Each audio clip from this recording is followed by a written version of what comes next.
Welcome back to part 2 of Navigating by App in the Wilds. And I'm hosting this series. I'm Rick Almendinger. In this section, we're going to focus on different ways that we can represent topography on our devices. In terms of our navigation roadmap, we've arrived at point number 2, and that is the spatial context of your location. And when I say spatial context, I mean where are the cliffs, the valleys, the ridges, and so on? Which way do the trails lead from where you are located to where you want to go? And this is essential. Understanding the spatial context is essential not only to get where you want to go, but for your safety. Now, we ended up the first presentation with this screen here. We know our location, we know our facing, but the user has forgotten to download maps before they went out into the wild where there was no cell connection. And most hiking apps only download the maps that you need in your surroundings when you need them, when you're in the area. And if you go out without cell service, you are out of luck. So the important point here is you have to download maps before you leave on your hike. Now, this is usually a premium feature, and by that I mean it's a paid feature that you get with a subscription, and it's not available in free versions of hiking apps, but it's essential if you want to stay safe in the wilds. For what it's worth, my apps include all of the necessary maps for offline use as part of the app without having to download anything. Now, in this country, we're extremely fortunate to have very high quality topographic maps, most of them made by and available from the U.S. Geological Survey and other agencies. And most hiking apps use the data from the USGS to make their own hiking map bases. The important thing about topographic maps is that whatever their format, you need to be able to visualize the topography in 3D when you look at the map. In other words, when I look at this map and I imagine myself sitting in the southeastern corner looking to the northwest, as shown by the red arrow on the screen, I don't see just all these squiggly lines. What I see is the actual topography. I can see the peak of Chicarawa, and to the right or to the north, the Three Sisters. And I've also shown on this image the actual hiking trails up the east side of Mount Chicarawa. The reason for being able to visualize in 3D is that when you look at a map of your entire hike, you want to be able to play out the hike in your mind all at once. So you can anticipate where are the tricky spots, where are the dangerous spots, where are the challenging spots, how long is it going to take, which way do you turn when you come to a trail intersection. All of those are critical to arriving safely. So what I mean by that is I can represent this with a flyover of the Piper Trail up Mount Chicarawa. Piper Trail starts here on Route 16, and as I proceed up the Piper Trail, it starts out in the river valley, then climbs up on a terrace. The Weedamoo Trail comes in on the left. We climb up a higher terrace, skirt the bases of Nickerson Ledges here, drop down across the Chicarawa River, then begin to climb more steeply up the switchbacks onto the ledges north of Chicarawa. We hit the Champney Falls Trail. We need to turn left and continue up the ridge to the peak of Chicarawa.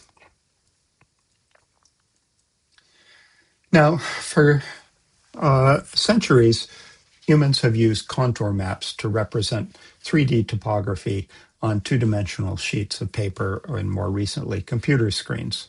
And contour lines, as you probably know, are just lines of equal elevation. That means if you were to walk exactly along one of these contour lines, shown on this perspective diagram, you would be going neither uphill nor downhill. You'd just be going on the level. Here's a different area with topographic map from the USGS. This is along the Davis Path, which leads up to Mount Washington from the south. It is to the east of Crawford Notch State Park, and it crosses particularly beautiful mountain called Stairs Mountain, shown here. As I said, most hiking apps use a variation of the USGS topo map. This is a hiking map from the Gaia GPS map. You can see that they've augmented the contours with subtle shading with artificial illumination in the northwestern quadrant here to give it a more three-dimensional sense to the topography. And the trails are prominently displayed. This display is just exactly what you need and beautifully useful if your main purpose in using a hiking app is to know when you get to a trail intersection, do you turn left or to the right? But there are other ways of representing topography which can provide us with more information about our surroundings. So going back to this topographic map, I can make, and following the footsteps of Gaia, I can make a shaded relief map of this area. And you can see it brings out considerably more detail. You can now see that Stairs Mountain in the south central part of the map are composed of two very discrete ledges, and that's why it's called Stairs Mountain. And we can see begin to see some of the details of the terrain. This topography was made with the 10-meter digital elevation map or elevation model of the U.S. Geological Survey. That means it has an elevation point every 10 meters or about every 33 feet. The shading is done, as it was in the Gaia map, with artificial illumination from the northwest. But of course, there's no reason why you have to put the illumination to the northwest. I could just as easily put the illumination in the southeast. And when I do that, it changes completely. Stairs Mountain pretty much disappears because it's now facing the light direction, and the entire area looks completely different. So just be aware, if you use shaded relief maps, that the angle of shading makes quite a difference on what it is that you actually can see. Let's go back to the northwest illumination, which is what we're used to.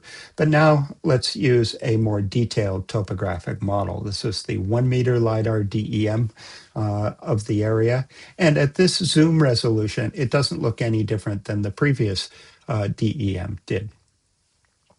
But we can take these data, and not only can we visualize them with shading, but we can also visualize their texture with a processing technique known as texture shading.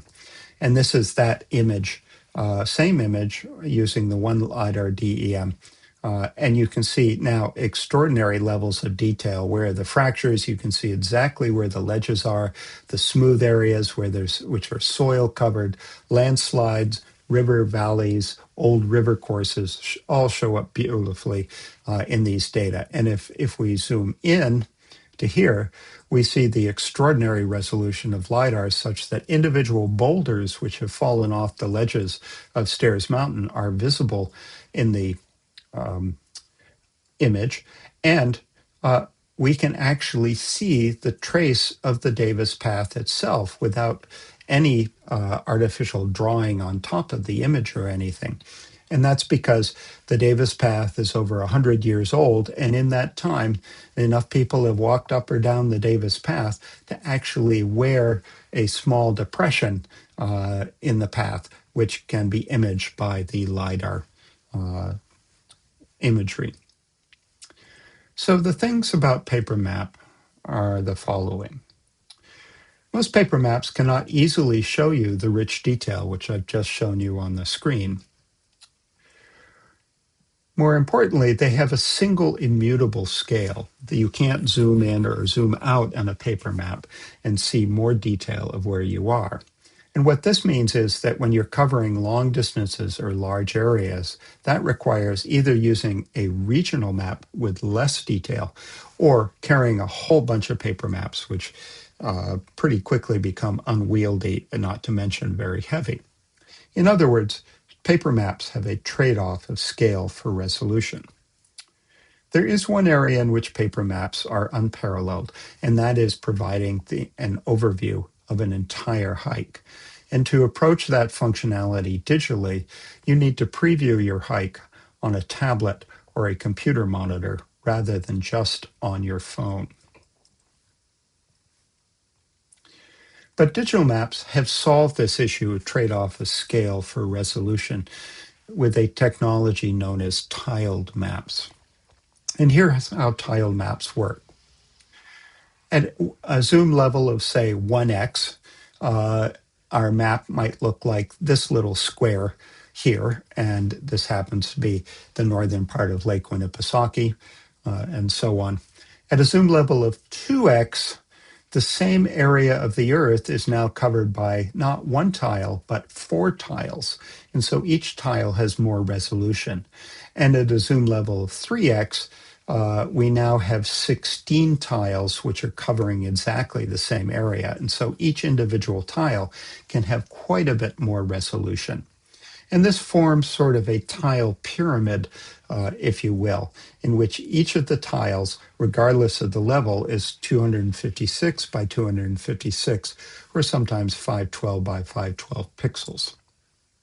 The advantages of this are that you can capture a huge dynamic range of scales very effectively, and tile maps are very memory efficient on mobile devices with small RAM because the device only needs to load in the tiles that it needs to show the particular area at a particular zoom and not the entire map all at once. My White Mountain Hiker apps have about 30 to 35,000 individual map tiles in them.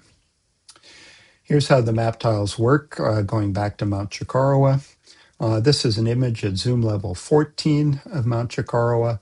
And let's say we want to zoom into zoom level 16, which covers that area.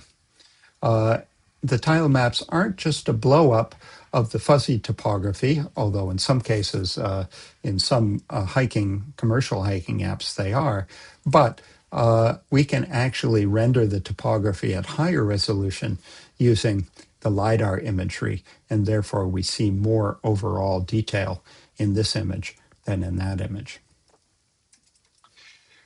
Takes a little bit to get used to what the zoom levels mean in tiled maps. Zoom level 1 covers the entire Earth down to zoom level 22 or 23.